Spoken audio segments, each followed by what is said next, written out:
dans le monde contemporain, francophone, nous avons deux graphies possibles de chrétienté, avec une minuscule et avec une majuscule.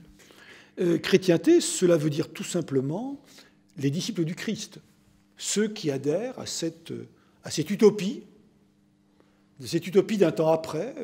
Et pour les premiers disciples du Christ, c'est un temps qui va venir immédiatement.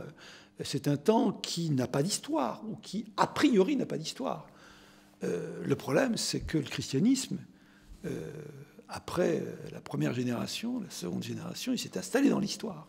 Donc, ces disciples du Christ se disent chrétiens, et nous avons là se constituant un groupe qui peu à peu s'étend, se répand, qui est qualifié de chrétienté avec un petit c.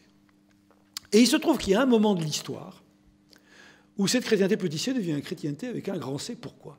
C'est un terme qui bascule dans la géopolitique autour des années 800 et qui le devient de façon absolument manifeste à la fin du XIe siècle.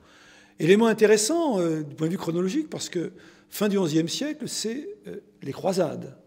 La première croisade est prêchée par le pape Urbain II en 1095 à Clermont. Et les premiers croisés arrivent à Jérusalem en 1099. Alors en 800, lorsque le terme manifestement prend un sens géopolitique, il le prend dans deux contextes. Le gendre de Charlemagne, Angilbert, est amené à écrire un texte parmi des tas de textes contemporains où on parle de la répartition des reliques de saints.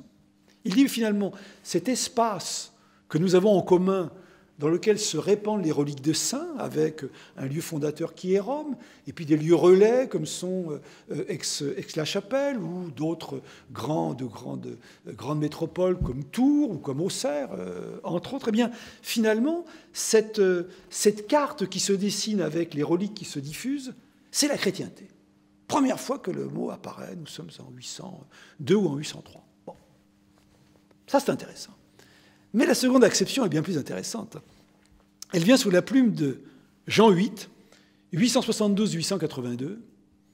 Jean VIII, qui est un pape romain, qui est obligé de se défendre contre la piraterie, ce qu'on appelle la piraterie sarrasine, c'est-à-dire l'arrivée sur les côtes de la Méditerranée occidentale des flottes arabes, mais il n'arrive pas à se défendre.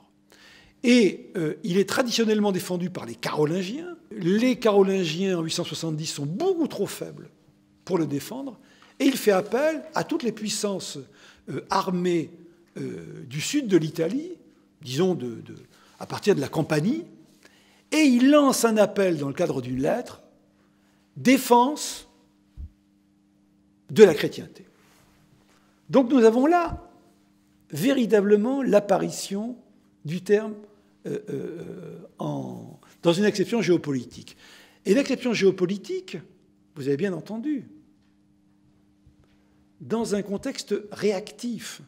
Il s'agit de se défendre contre. La chrétienté se définit contre ses ennemis. Et les ennemis en question, c'est l'islam.